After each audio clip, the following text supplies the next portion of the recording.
Rock and roll has always thrived on inspiration. Bands borrow riffs, recycle melodies, and sometimes even pay homage to the legends who came before them. But every once in a while, that thin line between influence and theft gets blurred, and what started as a hit song ends up in the courtroom. These aren't obscure cases either. We're talking about some of the biggest names in music history. Artists who changed the sound of rock forever, yet still found themselves accused of copying someone else's work. Some of these battles ended in quiet settlements, others in multi-million-dollar payouts, and a few left scars on reputations that never quite healed. From accusations of subconscious plagiarism to the digital wars that reshaped the entire music industry, these stories remind us that even legends aren't untouchable, and sometimes the most iconic songs come with the messiest secrets. So let's dive in. Here are 10 rock music legends caught in copyright battles over songs. Number 1. George Harrison, My Sweet Lord. Really wanna see, Lord, but it takes so long, my Lord. Versus the Chiffons, He's So Fine. But I'm gonna make a mind, be the envy of others. When George Harrison released My Sweet Lord in 1970, it was meant as a spiritual anthem, a heartfelt blend of rock and gospel that celebrated his growing devotion to Eastern religion. The song became a worldwide hit, topping charts and proving that Harrison could thrive as a solo artist after the Beatles. But it didn't take long for listeners to notice something odd. The melody sounded suspiciously similar to He's So Fine, a 1963 girl group hit by the Chiffons. Bright Tunes Music, the publishers of He's So Fine, filed a lawsuit in 1971, claiming Harrison had copied the melody. The case dragged on for years, eventually reaching court in 1976. Harrison himself admitted he was familiar with the earlier song, but insisted the similarity wasn't intentional. He coined a phrase that would become infamous in music law: subconscious plagiarism. In other words, he hadn't knowingly copied the tune, but it had lodged itself in his brain and re-emerged while writing. The court sided with Bright Tunes. The judge ruled that even subconscious copying was still copyright infringement. Harrison was ordered to pay damages, which eventually reached nearly $500,000. For an artist as respected as Harrison, it was a humiliating episode, and one that cast a shadow over his early solo career. What made the case even stranger was that the Chiffons themselves later recorded a cover of My Sweet Lord, almost rubbing salt in the wound. Critics at the time noted how bizarre it was to hear the group profit off the very song they had accused Harrison of stealing. Despite the controversy, My Sweet Lord has endured as one of Harrison's most beloved songs. But the case became a landmark in copyright law, cited in countless disputes since. It showed how tricky musical influence can be, and how even one of the most creative songwriters of all time wasn't immune to accusations of borrowing too heavily from the past. In the end, Harrison walked away with his reputation intact, but a hefty legal bill to remind him that inspiration always comes with risks. Number 2, Led Zeppelin, Whole Lotta Love.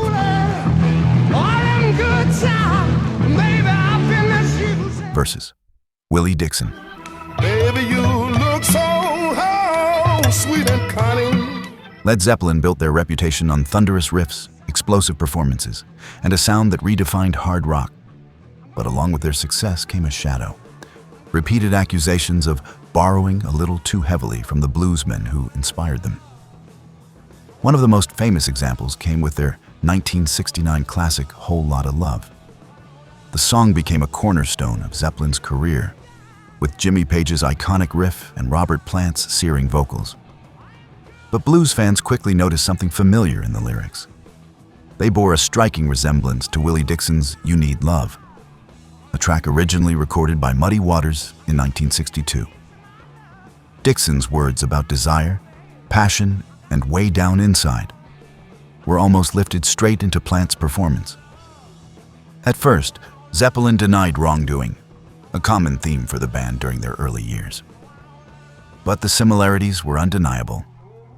Dixon eventually filed a lawsuit in the mid-1980s, well after the song had already become a rock staple.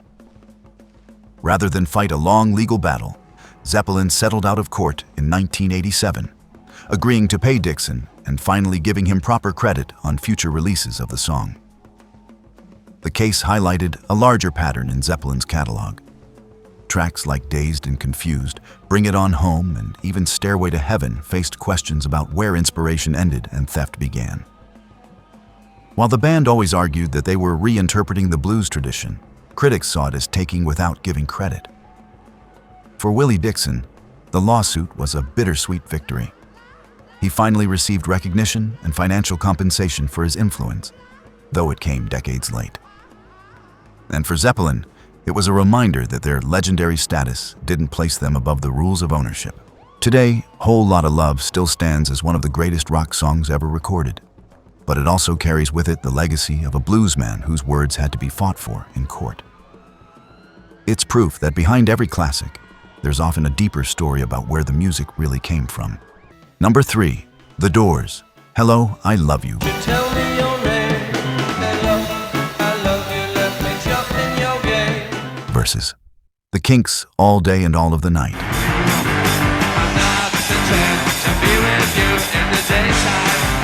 When The Doors released Hello, I Love You in 1968, it quickly shot to the top of the charts, giving the band their second #1 hit after Light My Fire. With its punchy rhythm and Jim Morrison's sultry delivery, the track became a radio staple. But across the Atlantic, the Kinks and their fans were hearing something uncomfortably familiar. The riff and overall structure of the song bore a striking resemblance to the Kinks' 1964 hit All Day and All of the Night. That earlier track was one of the blueprints for hard rock, raw, aggressive, and filled with attitude. Ray Davies, the Kinks' songwriter, reportedly wasn't amused by the similarities, and his publisher even threatened legal action against the Doors. While no formal lawsuit ever materialized, the whispers never went away. Critics and fans alike continued to point out just how close the two songs sounded, right down to the guitar progression and rhythm. Some even joked that the Doors had simply updated a Kinks track with Morrison's baritone and called it their own. For the Doors, the controversy didn't hurt their momentum at the time. The band was at their peak, churning out hits and building their reputation as one of the defining acts of the late 60s. But for the Kinks, it was another reminder of how often British invasion pioneers influenced American acts, without always receiving their due. In the years since, the case has remained one of rock's most famous almost lawsuits, the kind of dispute that never made it to court but lived on in music lore. Whether the Doors consciously borrowed from the Kinks or simply stumbled onto a similar groove, Hello, I Love You stands as another example of how thin the line between inspiration and imitation can be. And for Ray Davies, who once quipped about the incident, the lasting legacy may be knowing that one of the world's biggest bands had to lean on a Kinks riff to top the charts. Number 4, Chuck Berry Versus. Everybody wants to dance with sweet little 16. The Beach Boys, Surfin', U.S.A.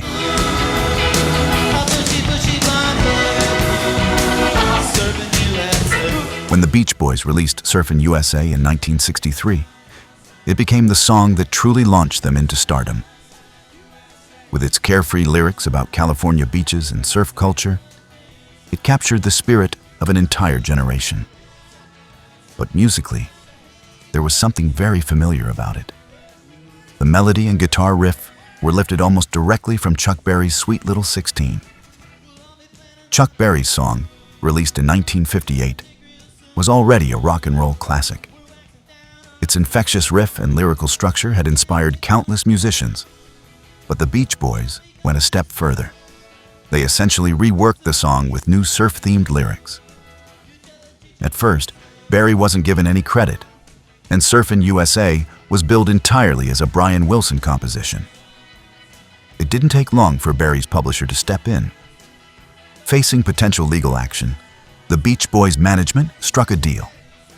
Chuck Berry was retroactively given co-writing credit, ensuring he would receive royalties from the hit. In a way, Berry ended up benefiting from the song's massive popularity. But the situation also highlighted how the early days of rock often blurred the lines between homage and outright copying. For the Beach Boys, the scandal didn't hurt their career. They continued their meteoric rise through the 60s, eventually becoming one of the most innovative bands in rock history with albums like Pet Sounds. But Surfin' U.S.A. remains a reminder that even their early success was built partly on the foundation laid by rock's first guitar hero. For Chuck Berry, the case was another example of his enormous influence on the next wave of rock stars. From the Beatles to the Rolling Stones, countless acts borrowed from his riffs and songwriting style. At least in this instance, he eventually got the recognition and the royalties he deserved. Today, when people look back at Surfin' U.S.A., it's often remembered as both a surf anthem and one of the most blatant examples of early rock borrowing. And while it may not have started with originality, it's proof of just how deeply Berry's fingerprints are etched into the DNA of rock and roll. Number 5. Nirvana Versus.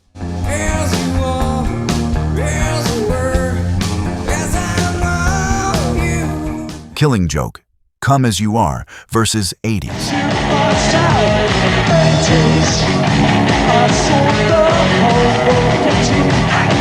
When Nirvana released Come As You Are as the second single from Nevermind in 1991, it quickly became one of their signature songs.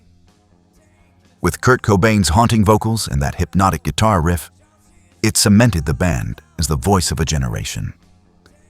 But fans of the post-punk group Killing Joke immediately noticed that the riff sounded eerily similar to their 1984 track 80s. The resemblance wasn't subtle. Both songs featured nearly identical descending guitar patterns played with the same watery effect. Killing Joke reportedly considered filing a lawsuit, but with Nirvana's meteoric rise and Cobain's tragic death just a few years later, the case never went to court. The band members themselves seemed conflicted, with some interviews suggesting bitterness while others downplayed the similarity. For Nirvana, the controversy didn't stop Come As You Are from becoming a massive hit. It climbed the charts, received heavy radio play, and became one of the defining songs of the grunge era. Still, Cobain himself had been uneasy about releasing it as a single precisely because of the similarity, a fact that makes the story even more fascinating. In the years since, the connection between the two songs has become part of rock trivia. While there was never an official lawsuit, the debate continues among fans. Was it intentional borrowing, subconscious influence, or just one of those uncanny coincidences in music? Interestingly, relations between the bands softened over time. In fact, Dave Grohl, Nirvana's drummer, would later play on Killing Joke's 2003 self-titled album, almost as if to bridge the gap between the two camps. That collaboration was seen by many as a gesture of respect and perhaps quiet acknowledgement of the shared riff. Today, both songs stand on their own as powerful tracks. But the overlap serves as a reminder that even in the world of grunge, the past always echoes through. And in this case, the echo was just a little too loud to ignore. Number 6. Pink Floyd versus EMI.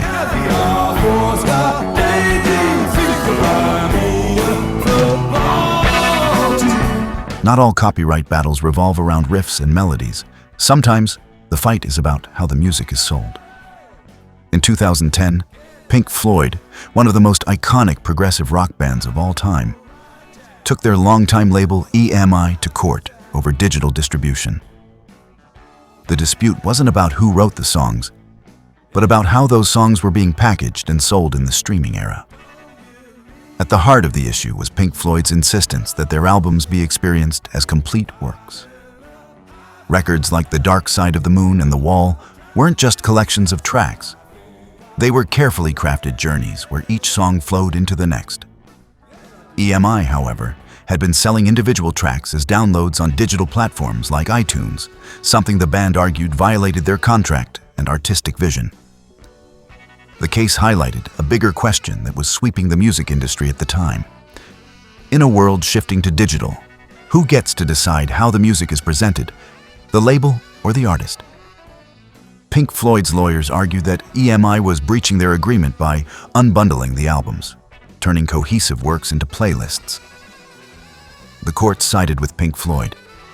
In the ruling, EMI was ordered to stop selling the band's tracks individually without permission. The decision was seen as a victory not just for Pink Floyd, but for artists everywhere who wanted more control over how their music was distributed in the digital age. For fans, the battle reaffirmed the band's reputation as protectors of the album format. Pink Floyd had always treated music as an art form rather than disposable singles, and this lawsuit proved they were willing to fight for that principle. In the end, the case wasn't about plagiarism or stolen riffs. It was about preserving the integrity of music in a changing industry. And once again, Pink Floyd came out on top, reminding the world why they were masters of the long play. Number 7. The Rolling Stones. Her love to me, then she vanished on the breeze. Trying to hold on to that was just impossible. Versus K.D. Lang.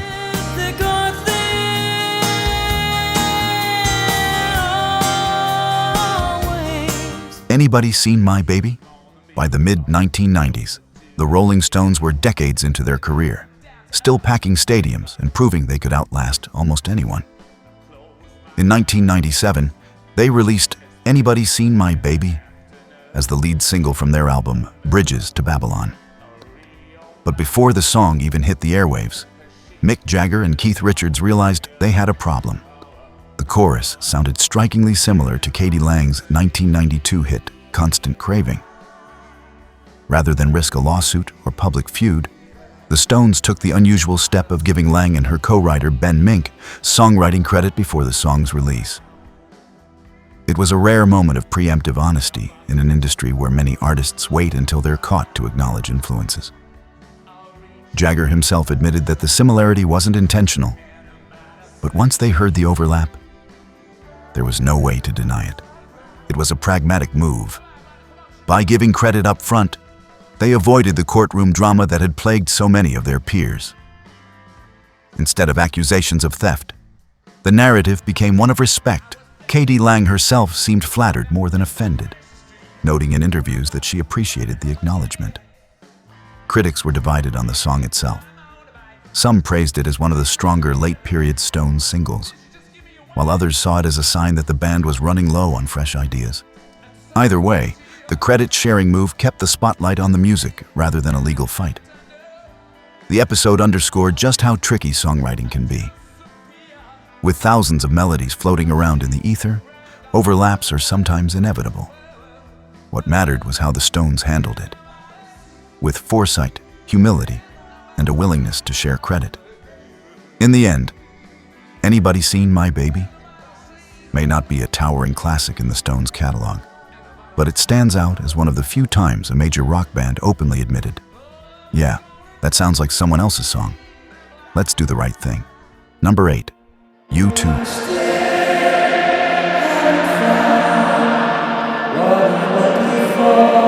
Versus The New Seekers.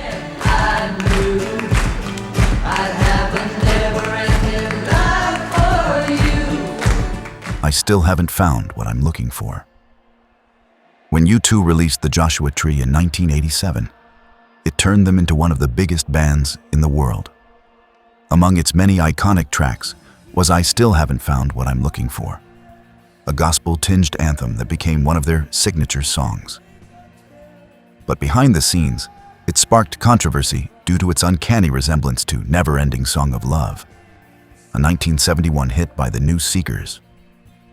The two songs share a strikingly similar melodic structure in parts, enough that the New Seekers' publishers began whispering about legal action. While U2 never publicly admitted to borrowing, the overlap was hard to ignore, and eventually, the matter was resolved quietly, with the New Seekers reportedly receiving a settlement and partial recognition behind the scenes. For U2, it was a rare stumble during a period when their reputation seemed untouchable. The Joshua Tree was hailed as a masterpiece, and Bono's impassioned delivery of I Still Haven't Found What I'm Looking For became one of his career-defining moments. But the controversy reminded fans and critics that even a band at the peak of its creativity could tread too close to existing material. Interestingly, the song's enduring popularity wasn't dented. U2 continued to perform it at nearly every show, and it remains one of their most beloved tracks. If anything, the dust-up with the New Seekers has become more of a trivia note than a scar on the band's legacy. Still, the incident highlights the fine line between influence and plagiarism. Was U2 deliberately echoing an earlier hit? Or was it another case of subconscious borrowing? Either way, the fact that a quiet settlement was made suggests that even giants like U2 aren't immune from copyright battles.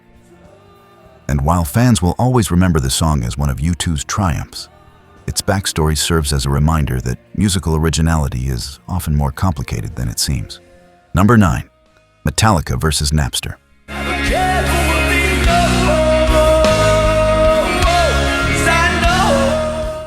When it comes to copyright battles in rock, few were as explosive or as influential as Metallica's war with Napster in the year 2000. Unlike the other cases on this list, this wasn't about riffs or lyrics being borrowed. It was about the way music itself was being shared in the digital age, and it put Metallica at the center of one of the most heated debates in music history. Napster, a peer-to-peer file-sharing service, had exploded in popularity, allowing millions of users to download songs for free. For fans, it was a revolution, but for artists, it was a nightmare. Metallica discovered that their entire catalog, including an unreleased track from the Mission, Impossible 2 soundtrack, was available on the platform without permission. To them, this wasn't just piracy. It was theft on a massive scale. Lars Ulrich, the band's outspoken drummer, took the lead in fighting Napster. He famously testified before the U.S. Senate and even delivered boxes of usernames to Napster's offices, demanding that over 300,000 accounts be banned. The move earned Metallica both praise and ridicule. Some artists sided with them, agreeing that musicians deserved to be paid. But many fans saw Metallica as greedy rock stars picking a fight with their own audience.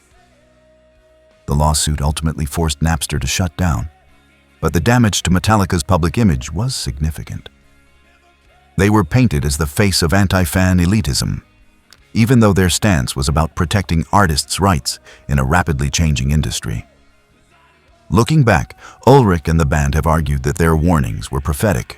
The music business would never be the same after Napster, with streaming eventually becoming the new normal. In hindsight, Metallica's stand reshaped the conversation about music ownership, royalties, and how artists are compensated. While their reputation took a hit at the time, history has proven that they weren't entirely wrong. The battle with Napster remains one of the most pivotal moments in the clash between rock and technology. It wasn't just a lawsuit. It was a turning point that defined the digital era of music. Number 10. Tom Petty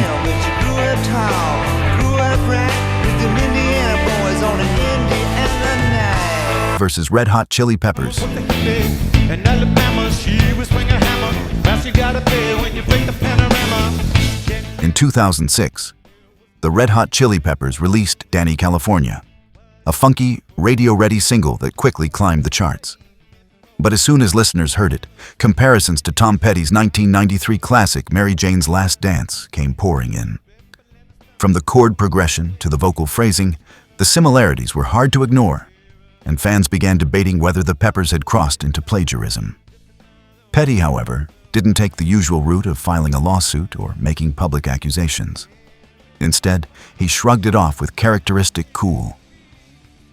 In interviews, he said he didn't believe the band had intentionally copied him, chalking it up to the fact that rock music has only so many chords and sometimes songs just sound alike. His response was calm and gracious, diffusing what could have been another major copyright battle. That didn't stop the public from talking. Music critics lined up to point out how uncanny the resemblance was, and the debate became a hot topic in the mid-2000s. Some saw it as proof that the Chili Peppers were recycling ideas, while others argued that Petty's acceptance showed just how subjective musical ownership can be. In the end, no lawsuit was ever filed, and both songs continued to thrive on their own. Mary Jane's Last Dance remains one of Petty's signature tracks, while Dani, California became another notch in the Peppers' long string of hits. What could have been a nasty battle instead turned into one of the rare cases where generosity and perspective won out over litigation. The case may not have ended in court, but it showed a different side of copyright disputes. One where respect and humility kept the music, rather than the lawyers, at the center of the story.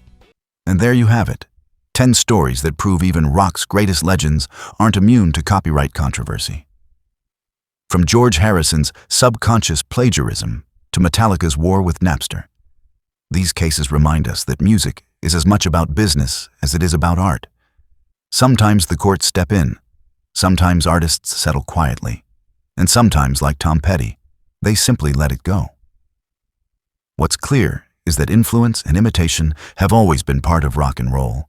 The question is where the line gets drawn. Is it theft, homage, or just coincidence? That's for you to decide. So now we want to hear from you. Which of these copyright battles do you think was justified, and which ones were blown out of proportion? Drop your thoughts in the comments below. And if you enjoyed this dive into music history, don't forget to like, subscribe, and hit the bell for more untold stories from the world of rock. Because in the end, the music lasts forever. But the battles behind it are what make the legends even more unforgettable.